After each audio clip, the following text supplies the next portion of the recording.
사랑합니다. 22일 금요일 새벽을 하나님께 올려드립니다. 함께 찬양 삶의 작은 일에도 부르십니다.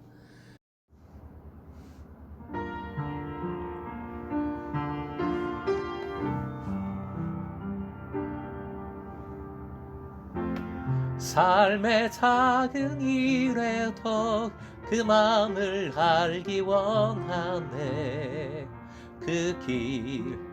그 좁은 길로 가기 원해. 나의 작음을 알고 그분의 크심을 알며 소망 그 깊은 길로 가기 원하네. 저 높이 솟은 산이 되기보다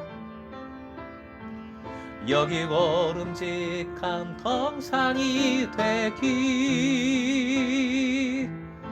내 가는 길만 비추기보다는 누군가의 길을 비춰준다면 내가 노래하듯이 또 내가 얘기하듯이 살 길 난 그렇게 죽기 원하네. 삶의 한 절이라도 그분을 담기 원하네. 사랑 그 높은 길로 가기 원하네. 그 좁은 길로 가길 원하네.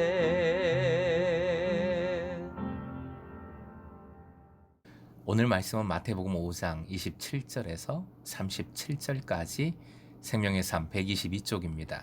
함께 본문을 읽겠습니다. 또 간음하지 말라 하였다는 것을 너희가 들었으나 나는 너에게 이르노니 음욕을 품고 여자를 보는 자마다 마음에 이미 간음하였느니라. 만일 내 오른눈이 너로 실족하게 하거든 빼어 내버리라.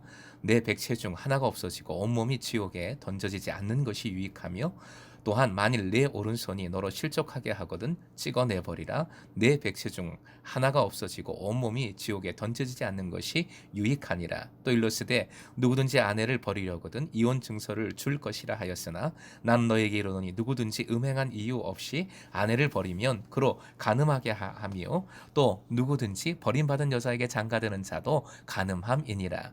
또 옛사람에게 말한 바 헛맹세를 하지 말고 내 맹세한 것을 주께 지키라 하였다는 것을 너희가 들었으나 나는 너희에게 이르노니 도무지 맹세하지 말지니 하늘로도 하지 말라 이는 하나님의 보좌이며, 땅으로도 하지 말라 이는 하나님의 발등상이며, 예루살렘으로도 하지 말라 이는 큰 임금의 성이며, 내 머리로도 하지 말라 이는 내가 한터럭도 희고 검게 할 수 없음이라. 오직 너희 말은 옳다 옳다 아니라 아니라 하라. 이에서 지나는 것은 악으로부터 나느니라. 28절입니다. 28절. 나는 너희에게 이르노니 음욕을 품고 여자를 보는 자마다 마음에 이미 간음하였느니라. 오늘의 기도 제목, 사람을 도둑질하는 자가 아니라 진정으로 사랑하고 섬기게 하소서. 사람을 도둑질하는 자가 아니라 진정으로 사랑하고 섬기게 하소서. 예수님의 말씀은 언제나 구체적이고 실천적이지요. 소금과 빛의 삶, 즉 착한 행실로 하나님께 영광을 돌리라 명하셨습니다. 착한 행실들은 하나님의 말씀대로 온전히 순종하는 삶인데, 실제로 어떤 모습인가, 어떤 것이 착한 행실인가, 그 예를 들어주고 계십니다. 충격적인 예를 먼저 말씀해 주심으로 정신이 번쩍 들게 하시는 듯 합니다. 그래서 말씀하신 첫 번째 예가 어제 본문의 살인에 관한 계명이고요. 오늘 본문에는 두 번째와 세 번째의 예를 말씀해 주십니다.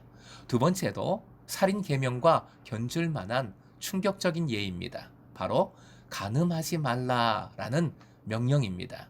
민감하고도 충격적인 문제이지요. 그리고 세 번째는 맹세에 관한 말씀입니다. 당시 유대인들은 맹세를 참 잘했습니다. 자주 했습니다. 예수님은 괜히 맹세로 진실을 가리지 말고 37절 심플하게, 단순하게, 솔직하게 아니면 아니다, 기면 기다, 진실만을 말하라 명하고 계십니다. 맹세에 관해서는 이 정도로만 하고 이 시간에는 두 번째 주제에 집중해서 말씀을 나누도록 하겠습니다. 살인의 경우와 마찬가지로 행위만이 간음이 아니라 마음의 욕정까지도 간음이라 하십니다. 28절의 여자는 1차적으로 문맥상 남의 아내를 의미합니다. 음욕을 품는다는 것은 도둑질한다는 뜻입니다. 이 말이 중요합니다. 도둑질한다. 남의 아내를 도둑질한다면 그 사람과 그 가정을 파괴하는 것이지요. 큰 죄악입니다. 31절 누구든지 아내를 버리려거든 이혼 증서를 줄 것이라 한 것은 모세가 당시 상황에 의하여 낸 의견이지요. 신명기 24장 1절인데 읽어드립니다. 사람의 아내를 맞이하여 데려온 후에 그에게 수치되는 일이 있음을 발견하고 그를 기뻐하지 아니하면 이혼 증서를 써서 그의 손에 주고 그를 자기 집에서 내보낼 것이요. 여기서 아내에게 수치되는 일이 뭔가 유대인들은 이것을 악용했습니다. 남편의 마음에 들지 않는 모든 행위로 보는 힐렐이라는 유대 라피의 해석을 받아들여서 심지어 밥을 태워도 수치스러운 일을 했으므로 이혼 증서를 써주었습니다. 말이 이혼 증서를 써준 것이 이런저런 핑계로 내쫓은 것이고 이렇게 이혼당한 여인들은 당시 상황에서 생계를 유지할 방도가 없으니까 결국 창녀로 살아가게 됩니다. 이런 식으로 이혼을 하여 아내를 버리고 욕정대로 재혼을 하고서는 하나님의 법을 지켰다, 말씀대로 믿음 생활 잘한다 했던 것이지요. 그러므로 32절 예수님께서는 이혼도 재혼도 원칙적으로 금지하셨습니다.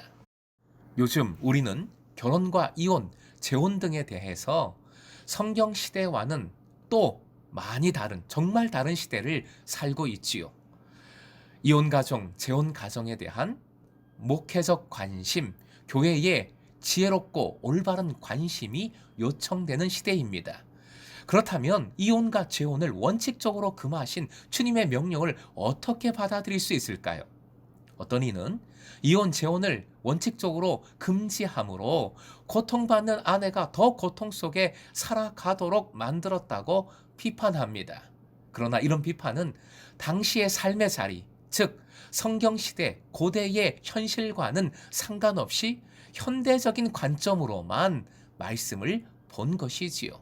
성경 당시 이혼한 여인은 먹고 살 수가 없었으므로 창기로 전락할 수밖에 없었던 그런 상황이었습니다.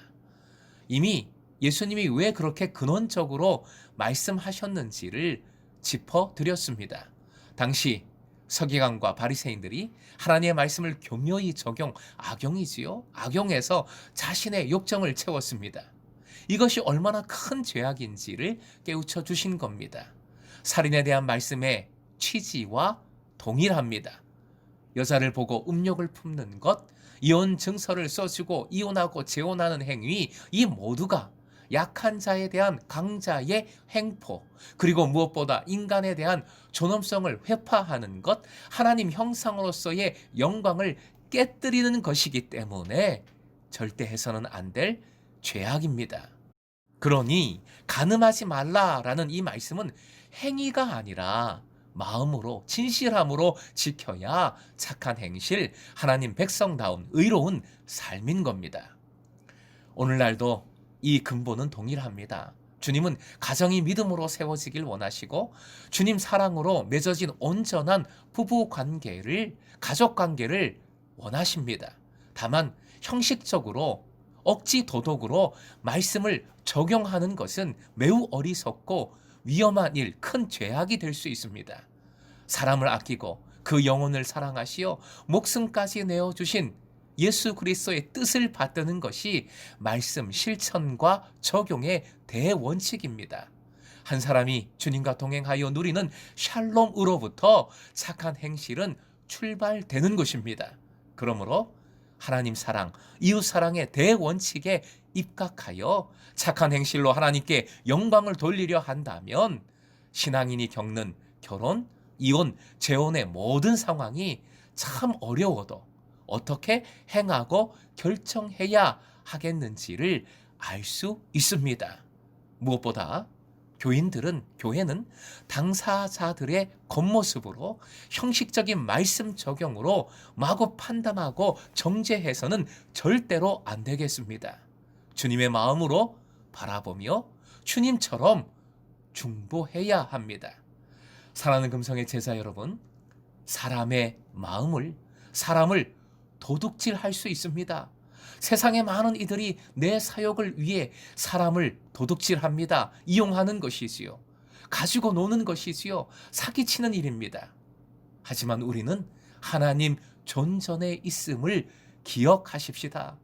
오늘도 사람을 도둑질하는 간음하는 자가 아니라 사람을 진실되이 사랑하고 섬겼으면 좋겠습니다. 그것이 목자의 마음, 목양이지요. 가정에서도, 부부 관계에도, 부모와 자식 사이에서도, 그리고 지체와의, 이웃과의 관계에서도 이렇게 사랑하면 회복될 줄로 믿습니다. 은혜가 넘치게 될 줄로 믿습니다. 사랑함으로 관계가 회복되고 가정이 세워지는 은혜를 누리시길 주님의 이름으로 축원드립니다.